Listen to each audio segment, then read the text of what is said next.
নবম শ্রেণীর জন্য আমরা ইতিহাস বিষয়ে আলোচনা করছি। ফেব্রুয়ারি বিপ্লবের ফলাফল। আমরা ইতিপূর্বে ফেব্রুয়ারি বিপ্লবের উপরে দুটি ভিডিও ক্লাসের মধ্য দিয়ে ফেব্রুয়ারি বিপ্লবের কারণ এবং ফেব্রুয়ারি বিপ্লব ফ্রান্সের অভ্যন্তরে কী প্রভাব ফেলেছিল সেই বিষয়ে আলোচনা করেছি। আজকে আমরা আলোচনা করব ফেব্রুয়ারি বিপ্লব ইউরোপ তথা বিশ্বে বা মহাদেশে, মানে ইউরোপ মহাদেশে কি প্রভাব ফেলেছিল। তো প্রথমেই ঐতিহাসিক এরিক হবসবম এর একটা মন্তব্য দিয়ে আলোচনা শুরু করব। এরিক হবসবম 1848 খ্রিস্টাব্দের ফেব্রুয়ারি বিপ্লবকে বিশ্ব বিপ্লবের সমতুল্য বলেছেন। এই বিপ্লব বিশ্ব বিপ্লব এরিক হবসবম বলেছেন এবং এ প্রসঙ্গে আমরা আর একজনের মতামতকে একটু সামনে নিয়ে আসব। সেটা হচ্ছে ভিয়েনা কংগ্রেসের যিনি প্রধান ছিলেন মেটারনিক। সেই মেটারনিক ফেব্রুয়ারি বিপ্লবের প্রভাব সম্পর্কে আলোচনা করতে গিয়ে বলেছেন, ফ্রান্সের যদি সর্দি হয় তাহলে গোটা ইউরোপ হাসতে শুরু করে। আসলে মন্তব্যটার তাৎপর্য এই জায়গায় যে ফ্রান্সের সংগঠিত কোনো ঘটনার প্রভাব ইউরোপে কতটা, সেটার প্রসঙ্গেই তিনি মন্তব্য করেছিলেন যে ফ্রান্সের যদি সর্দি কাশি হয় তার প্রভাব ইউরোপে গিয়ে পড়ে এবং ইউরোপের দেশগুলিতে ফ্রান্সের থেকেও বেশি প্রতিক্রিয়া দেখা যায়। সেজন্য তিনি বলেছেন যে ফ্রান্সের সর্দি কাশি হলে ইউরোপ হাসতে শুরু করে। এবার আমরা এই মন্তব্যগুলোর আলোকেই ভাবনা চিন্তা করতে পারি যে 1848 ফ্রান্সে সংগঠিত ফেব্রুয়ারি বিপ্লব বৃহত্তর ইউরোপে কি প্রভাব ফেলেছে। প্রথমেই আমরা বলতে পারি যে এই বিপ্লবের ফলে 1815-তে ভিয়েনা কংগ্রেসের মধ্য দিয়ে মেটারনিক এবং বিগ ফোর নামে পরিচিত রাষ্ট্রনেতারা ইউরোপে যে বন্দোবস্ত কায়েম করেছিলেন সেটা ভেঙে পড়ে। এক কথায় ভিয়েনা কংগ্রেসের যুগের অবসান ঘটে। দ্বিতীয় বিষয়, ভিয়েনা কংগ্রেসের নেতা বা সভাপতি মেটারনিক,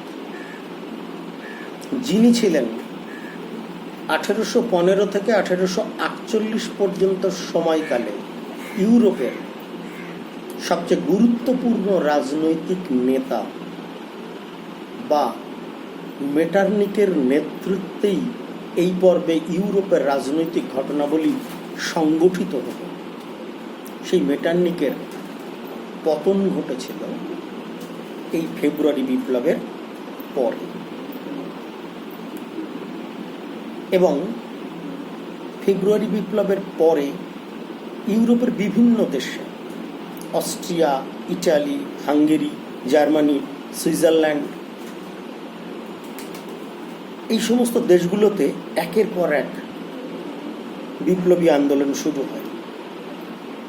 অন্ততপক্ষে ইউরোপের 15টি দেশে ফেব্রুয়ারি বিপ্লবের প্রভাব ছিল অপরিসীম। সেজন্য আমরা এরিক হবসবমকে সমর্থন করে বলতেই পারি যে এই বিপ্লব ছিল বিশ্ব বিপ্লব। তবে তিনি বিশ্ব বিপ্লব বলেছেন সেটাকে আমরা সমর্থন করব ইউরোপের প্রেক্ষাপটে। আসলে বিশ্ব বিপ্লব বলার ক্ষেত্রে মূল অন্তরায় হলো বা বাধাটা হলো ইউরোপের বাইরে কিন্তু সেভাবে ফেব্রুয়ারি বিপ্লব প্রভাব ফেলেনি। এই জন্যে আমরা ফেব্রুয়ারি বিপ্লবকে বিশ্ব বিপ্লব না বলে বরং মহাদেশীয় বিপ্লব বা ইউরোপীয় বিপ্লব বলতে পারি।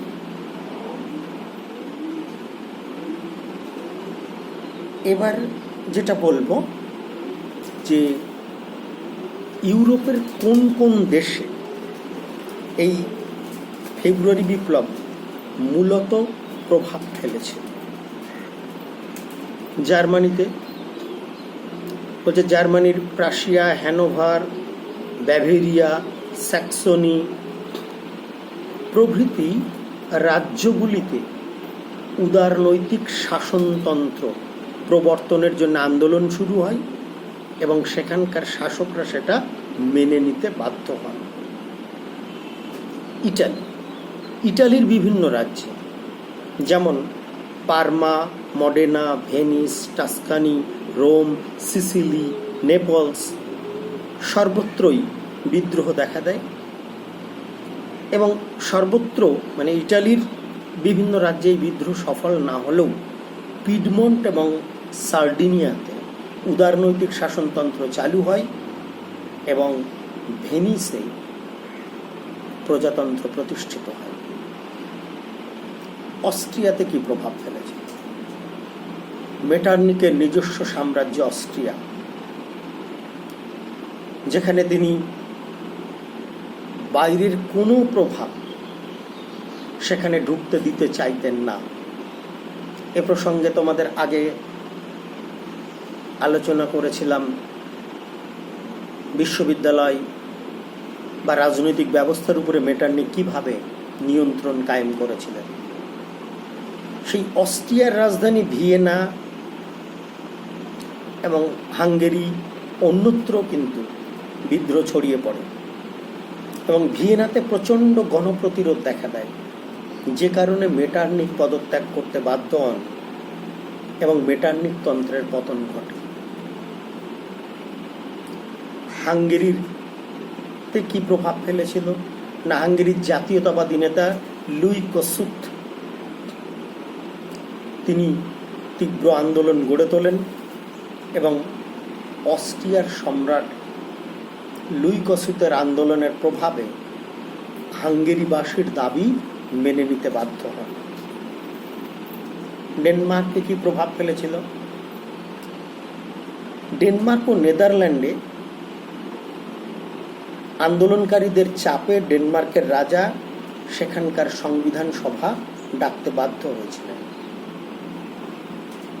ইংল্যান্ডে ফেব্রুয়ারি বিপ্লবের প্রতিক্রিয়ায় ইংল্যান্ডেও, যদিও ইংল্যান্ডে সে সময় অন্তত পুরোপুরি গণতন্ত্র না হলেও কিছুটা গণতান্ত্রিক শাসন ব্যবস্থা ছিল, তো সেখানে চার্টিস্ট আন্দোলন বা সনদ আন্দোলন শুরু হয় এবং সেই সনদ আন্দোলনের ফলে ইংল্যান্ডের শাসন ক্ষেত্রে কিন্তু আরও উদারতান্ত্রিক বিভিন্ন ধারা প্রবর্তিত হয়।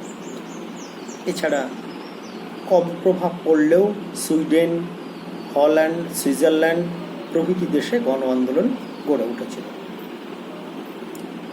হয়তো সর্বত্র এই আন্দোলন সফল হয়নি, তথাপি আমরা অবশ্যই বলবো ডেভিড টমসনের অনুকরণে যে 1848 খ্রিস্টাব্দে ফেব্রুয়ারি বিপ্লব অন্তত জনতার যুগের সূচনা করেছিল।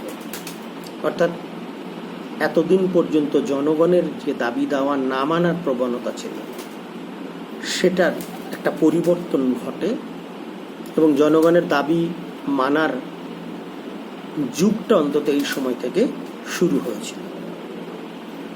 তাই অনেকে 1848 খ্রিস্টাব্দকে বিপ্লবের বছর বলেও চিহ্নিত করেন বা অভিহিত করেন। এই হচ্ছে ফেব্রুয়ারি বিপ্লবের প্রভাব ইউরোপে, যেটাকে প্রশ্নের আকারে আমরা বলতে পারি যে ফেব্রুয়ারি বিপ্লবকে বিশ্ব বিপ্লব বলা যায় কি? একটা প্রশ্ন, একই উত্তর। অন্যভাবে ফেব্রুয়ারি বিপ্লবের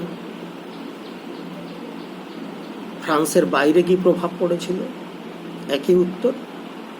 ফেব্রুয়ারি বিপ্লবকে কি আমরা ইউরোপীয় বিপ্লব বা মহাদেশীয় বিপ্লব বলতে পারি, সেটারও এই উত্তর। তোমরা ফেব্রুয়ারি বিপ্লবের উপরে সম্ভবত 3টে ক্লাস নিয়ে ফেব্রুয়ারি বিপ্লবের কারণ এবং ফলাফল শেষ করলাম। সংক্ষিপ্ত অবশ্যই, যতটা পারো খুব ভালো করে পড়াশোনা করো।